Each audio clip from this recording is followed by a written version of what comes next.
সকাল বন্ধুরা, দীপাস ব্লগের নতুন একটা ভিডিওতে তোমাদের সবাইকে জানাই স্বাগত আর অনেক ভালোবাসে। যাই হোক, তোমরা সবাই কেমন আছো? আশা করি খুব ভালো আছো, আমিও ভালো আছি। দেখো এখন কটা বাজে বলো তো? এখন বাজে 9:15।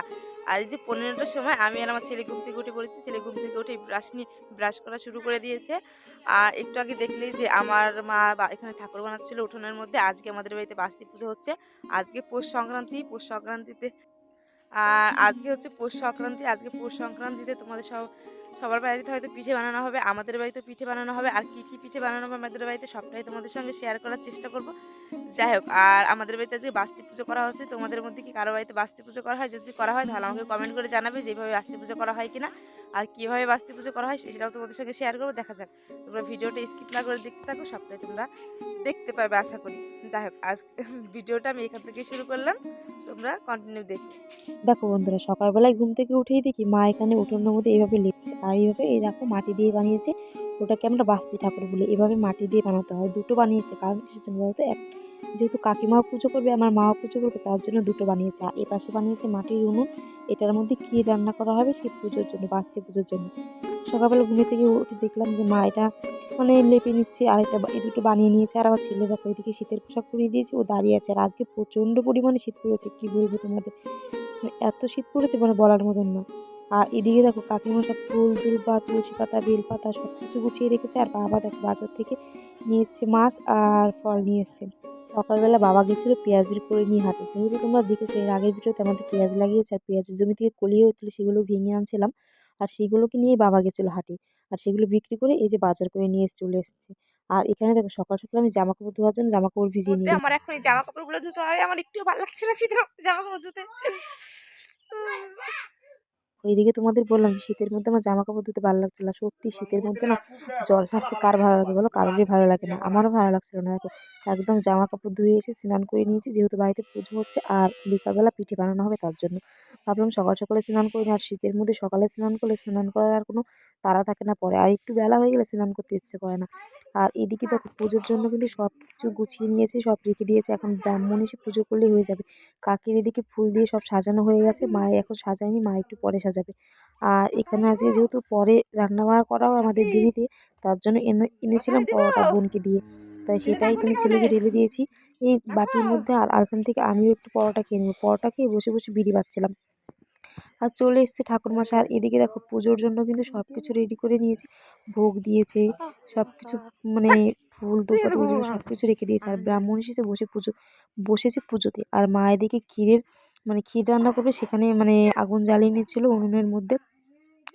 আর ব্রাহ্মণ পুজো শুরু করবে, কিন্তু এই ক্ষীর না জ্বালালে তো পুজো শুরু করতে পারবে না, তার জন্য ক্ষীরটা আগে জ্বালিয়ে নিচ্ছে। যাই হোক, ঠাকুরকে এখান থেকে নমস্কার করে এসে বসবো আবার বিটি বাঁধতে। আর এখানে দেখো তোমাদেরকে সঙ্গে শেয়ার করলাম যে আমাদের বাড়িতে এইভাবে বাস্তি পুজো করা হয়। দেখো এখানে কিন্তু একটা কি পাতা গাছ বলে, আমি ঠিক নামটা বলতে পারবো না কি গাছ ওটা। ওই গাছ দিতে হয় ওই মাটির উপরে। আর এখানে দেখো মা ফল প্রসাদ দিয়ে দিয়েছে পুজো করে, আর আতপ চাল মেখে দিয়েছে। আর সেটা এখানে বসে বসে খাচ্ছিলাম। আর আমার সাইডে ভাই বসে বসে খাচ্ছিল কি বলতো, ক্ষীর। ওই যে ক্ষীরটা দেখলে না রান্না করছে, ওটা ঠাকুরকে দেওয়ার পরে যেটা বেজে গেছিলো সেটাই ভাই রান্না করে খাচ্ছিল, ভাই আর আমার কাকার মেয়ে দুজনে মিলে। আমি বলছিলাম একটু দিতে, ও দেখো ও দেখেছো কিরকম করছে, আমাকে দেবে না, আমার কাকাই খাবে। আর আমিও আর চাইলাম না, যাই হোক না দিল। আমার যেটুকু দিয়েছে সেটুকুই আমি খাই, আর কি বলবো বলো। আর এখানে ভাই বকবক করে কি বলছিল আমি বুঝতে পারবো না, গল্প করছিলাম আর ফল প্রসাদ খাচ্ছিলাম সবাই মিলে। আর ফল প্রসাদ আতপ চাল মেখেছিল কাকিমার মা, ভালোই হয়েছিল আতপ চালটা খেতে অনেক কিছু। ফল প্রসাদ খাওয়ার পর না বিড়ি বাঁধছিলাম, জানো তো আজকে মাথায় অনেকটাই চাপ ছিল। কারণ যেহেতু আজকে পৌষ সংক্রান্তি, আজকে আমাদের বাড়িতে পিঠে বানানো হবে, সকালে পুজো হয়েছে, এখন আমাদের বাড়িতে রান্না হয়নি। মা রান্না করবে, তারপর আতপ চাল কুটবো। মা চালটা ভিজিয়ে রেখেছে। আর যেহেতু এখন আগে ঢেঁকিতে কুটতে হতো, এখন যেহেতু ঢেঁকি আছে অন্যদের বাড়িতে, কিন্তু আমরা ঢেঁকিতে কুটতে চাই না, আমরা বাড়িতে মিক্সিতেই চালটা মাকে গুঁড়ো করে দেবো। তাই আগে আমি প্রসাদটা খেয়ে তাড়াতাড়ি করে বিড়িগুলো বেঁধে নিচ্ছিলাম। কারণ বিড়িগুলো না বাঁধতে পারলে তো আমার বিড়ির পাতাগুলো নষ্ট হয়ে যাবে, তাই না? তার জন্য আগে বিড়িগুলো বেঁধে নেবো, তারপরে মাকে আমি আতপ চাল কুটে দেবো। দেখো বিড়ি বেঁধে মাকে আতপ চাল কুটে দিয়েছিলাম, তখন আর ভিডিও করা নিয়ে। তারপরে মা দেখো পিঠে বানানো শুরু করে দিয়েছে। আমাদের বাড়িতে আজকে 2 রকমের পিঠে বানানো হবে। কী কী পিঠে সব তোমাদের সঙ্গে শেয়ার করছি সেটাই। দেখো এদিকে কিন্তু পিঠে বানিয়েছে, আর আমি না পিঠেটা সুন্দর করে একটু ডেকোরেশন করে থালায় সাজিয়ে নিয়েছি। আমার ভালো লাগছিলো এবার পিঠে খেতে। যাই হোক, দেখো কী কী পিঠে বানিয়েছি। এদিকে বানিয়েছি কি বলো তো, সাজের পিঠে দুধ দিয়ে ভিজিয়েছিল। আর তারপরে পাটিসাপটাটা আমিই বানিয়েছি। আর এখানে কাকিমা বানিয়েছিল দুধ পুলি। আর এটার এই ছোট্ট একটা বাটির মধ্যে নিয়ে নিয়েছিলাম গুড়। খেজুরের গুড়, এই পিঠেগুলি বানানো হয়েছিল। আর এটা তারপরের দিন সকালবেলার ভিডিও। এখানে দেখো তারপরের দিন সকালবেলা আমাদের এখানে যেহেতু হরান করা হয়, তাই এখানে আমাদের কাছে চাল ওঠানো হয়। সবাই হচ্ছে চাল উঠিয়ে এক জায়গায় রান্না করা হয়। আমার বোন আর ছেলে মিলে যাচ্ছিলো চাল উঠাতে, সবাই মিলে জায়গায় জায়গায় এরকম করা হয় আমাদের এখানে। যাই হোক দেখো ওরা চাল উঠিয়ে নিয়ে এসছে, আর আমি আর কাকিমা পাশের বাড়ি থেকে টাকা আনতে গেছিলাম। সবাই 10 টাকা 20 টাকা দিয়ে আমাদের 300 টাকা উঠিয়েছে। আর সেটা লিস্ট করেছি ভাইকে দেবো কি কি জিনিস আনতে হবে তার জন্য। আর আমাদের এখানে আজকে রান্না হবে খিচুড়ি।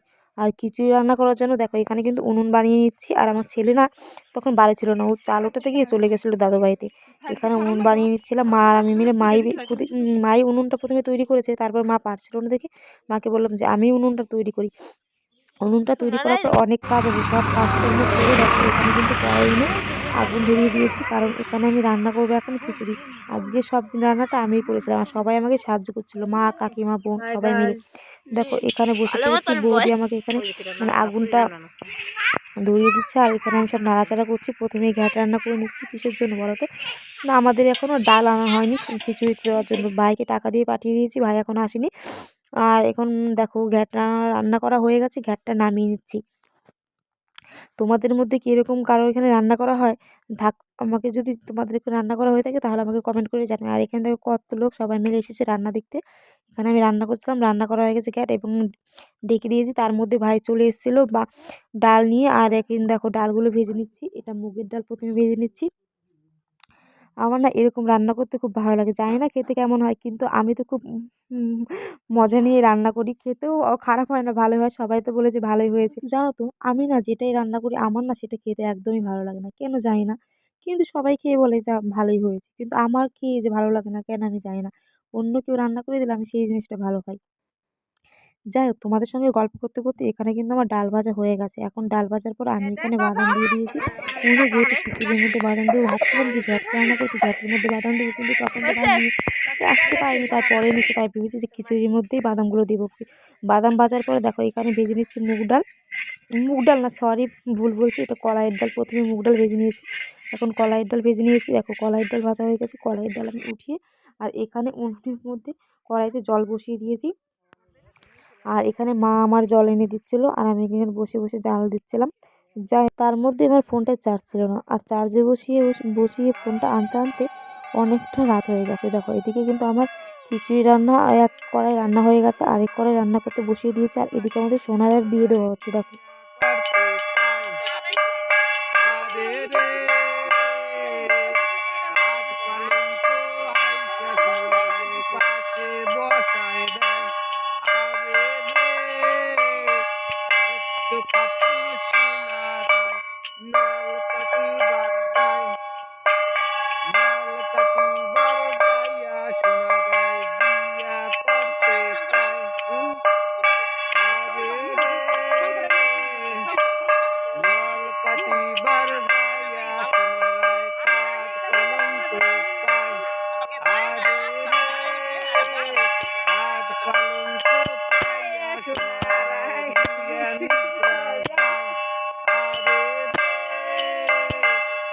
তারপরে কও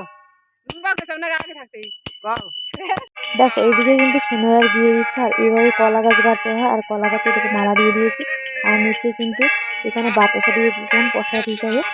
আর হচ্ছে খিচুড়ি রান্না করেছিলাম, খিচুড়ি আর কি একটা কলা পাতা দিয়ে নিয়েছিলাম। এইভাবে সোনার বিয়ে দিতে হয়, এটা আমরা ছোটোবেলা থেকে দেখে এসেছি।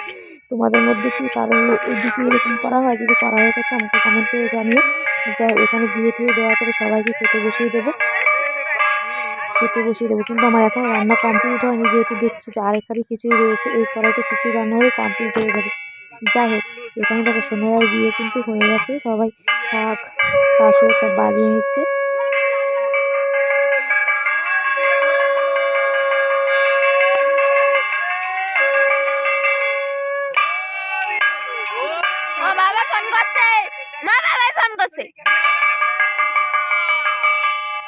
দেখো এদিকে সোনার বিয়ে হয়ে গেছে, আর এখানে বসিয়ে দিয়েছি সবাইকে খেতে খিচুড়ি প্রসাদ। যেহেতু অনেকটা রাত হয়নি, 6টা 7টা বাজছিল, তাও শীতের রাত, অনেকই রাত হয়ে গেছে। আর এখানে দেখো আমি বসে বসে রান্না করছিলাম এই যে খিচুড়ি, আর আমার বোন ভিডিও করছিল, আমি কেমনভাবে তাকিয়ে আছি।